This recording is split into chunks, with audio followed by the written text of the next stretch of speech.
I don't know if you guys have been hearing about what's been going on in Haiti, but this is a really big international story right now, man, which I'm covering on this channel because there's a lot of historical lessons to be learned from this, man. But, anyways, this is probably the most severe humanitarian crisis right now in this entire hemisphere.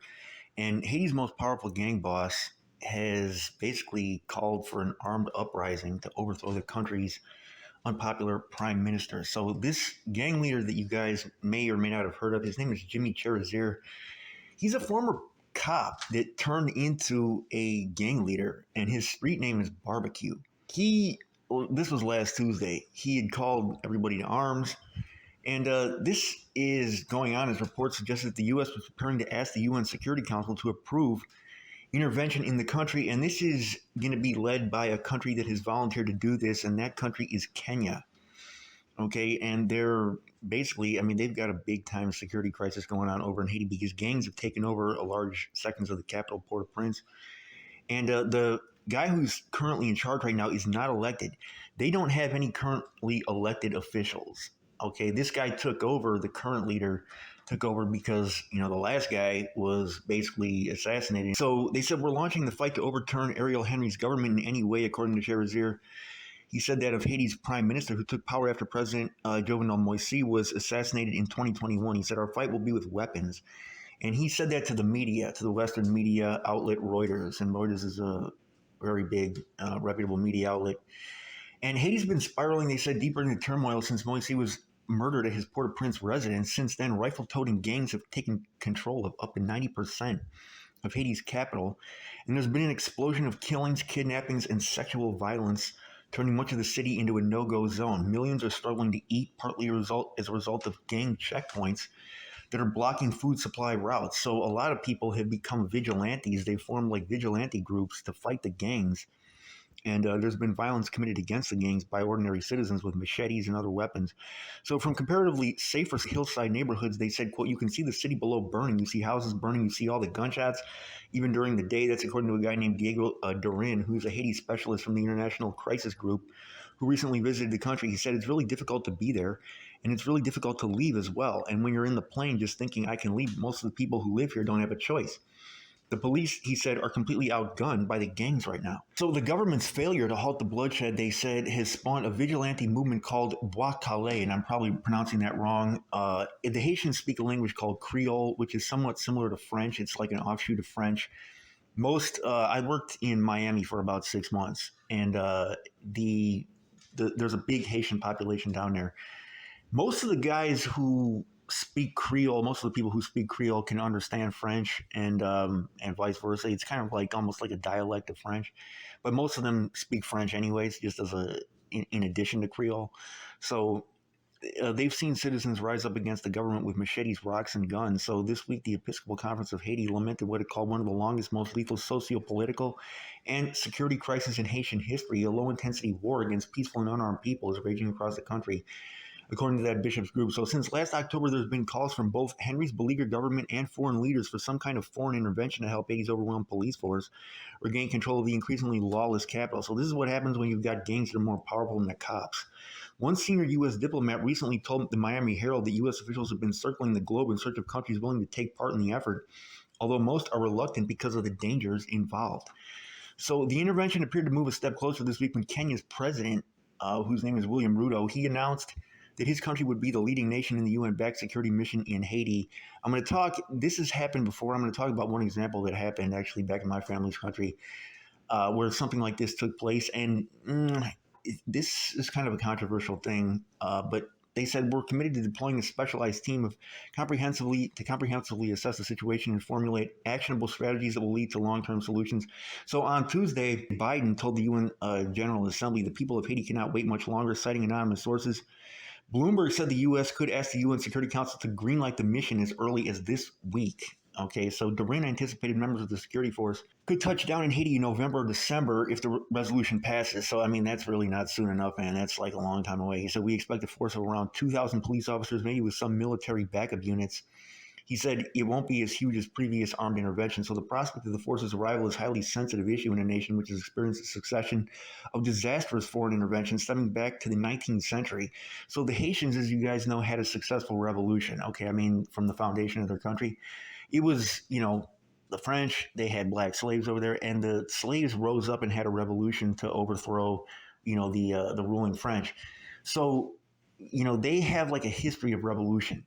Okay, and when you have a country that has a history of revolution that started off as slaves and stuff, I'm not going to say that it's like this in Haiti because I don't want to make this like a general rule that always applies. But in a lot of cases around the world where you have countries that have that type of history, there's like a mistrust of government, and there's kind of a culture where armed militia groups and rebel groups have a lot of popular support and easily recruit. Okay, because like I said, there's just a mistrust of leadership. Period. Even though like the leadership may have been a different group or a different race, when the power transfers like that, that culture doesn't just disappear overnight. You know what I'm saying? Because everything has moved to the black market as far as the economy and everything, and just the culture of just mistrusting the government in general, it kind of stays there. My own country has a similar, and I don't mean the U.S., I mean my dad's country. It has a similar history. I'll talk about that in a second. But anyways, they said that the prospect of the force's arrival is, like I said, highly sensitive issue. The most recent intervention that they had in the country, a 2004-2017 UN peacekeeping mission that was called MINUSTA, is widely remembered for causing a cholera outbreak that killed thousands. It also came along with sexual abuse allegations and an alleged massacre in Port-au-Prince, in the largest shanty town called Cité Soleil, and I don't know if I'm pronouncing that right again. On the streets of Haiti's capital, there's skepticism over whether intervention will work. Many members of civil society fear the force will simply help prop up Henry. Critics accuse of scoopering attempts to resolve Haiti's political crisis and arrange fresh elections, crucial to a country with no elected officials. So they're not having the elections, to elect somebody. So the 1,000 Kenyans that are coming, they said, aren't going to resolve our security issues because the U.S. came here at least 3 times and security got worse. As according to a 64-year-old security agent in Haiti, he said there are no forces who can resolve Haiti's problems. Haiti's problems can only be resolved by Haitians. So a woman named Clarina Confier, she's a 60-year-old saleswoman that they interviewed. She voiced cautious optimism that the intervention might improve security and permit her to return to her home. And for now, she planned to remain in an abandoned theater in downtown Port-au-Prince where refugees fleeing gang violence are sheltering. She said, even if I have to sleep in the middle of the street with the kids, I won't go back to that area. She said, if I'm destitute, it's because of the gangs. So one guy whose name is Pierre Esperance, a prominent human rights activist, said there was no way of addressing Haiti's security crisis without addressing its crisis in governance. He said one of the reasons the gangs are powerful today is because the state authorities in the highest echelons in the police hierarchy are colluding with bandits. He said in order to improve the security situation, the country has to be led. And that's the main thing, man, the crisis in governments. I'll tell you guys, man, my family's country, the country we came from, man, in Greece, there's a very, this is eerily similar to, it's just like bringing back stuff from everything that I've heard about what was going on back there, man, because we had a very similar situation. Okay, we were under occupation and, enslaved to the Turks. We had a revolution. Well, the Turkish Sultan technically freed the Greek slaves first, but even after that, we had a revolution and kicked him out. But then there's always been that mistrust of government. And then in one particular area on the island of Cyprus, okay, this was an area where there was a mixed Greek and Turkish population. And, the Greeks, man, Greeks get on some savage stuff big time when it comes to this kind of stuff. And I'm not saying that because it's a good thing. It's not. Because when they, when we had the revolution and the British pulled out and everybody else pulled out of the country, the Greeks just started turning up on the Turks. Okay, they just started doing on innocent Turks. Drive-bys on innocent Turkish civilians. This was on the island of Cyprus, this type stuff, to kick them off the island so that the Greeks could completely take over the island. And they were talking about the Turks oppressed us, so we're gonna basically get back. It was a group. It was called AOKA. It was basically a terrorist group. It was led by a guy named Nico Samson, and they were doing all type of terrorist stuff against the Turks. So the Turkish government saw that their citizens were being attacked by the Greeks on Cyprus. So they invaded Cyprus. A war ensued, and the UN had to come in and bring in a peacekeeping force to keep peace on the island. They created something called a green zone, which basically divided the country in half. Okay, and it created a huge refugee crisis. The Greek and Turkish populations had been intermixed with each other. The Turks all had to move to the northern half, and we all had to move to the southern half. And that's a stalemate that remains until this day. Okay, so it stopped the violence, but it didn't really solve the country's problem. And with this situation in Haiti, they have a very similar history, okay, because they had, they were slaves, they had a revolution. And now there's, you got the government, the people don't trust them, they don't like them, okay, they weren't elected or whatever. But these gangs, a lot of people now are against them. So when the UN and, these foreign forces come in, does it really solve it, or does it just like stop the bleeding temporarily so that when they pull out, it all just gushes out again? You know what I mean? This is the type of thing that is controversial, because a lot of times foreign interventions are not long-term solutions. They can temporarily stop violence so that you can, negotiate stuff at the table.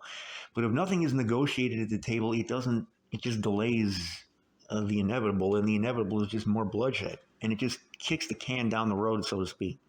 So you guys let me know what you think in the comment section, man. What's the solution for Haiti? Any Haitians? We got a Haitian population here in Chicago on the north side.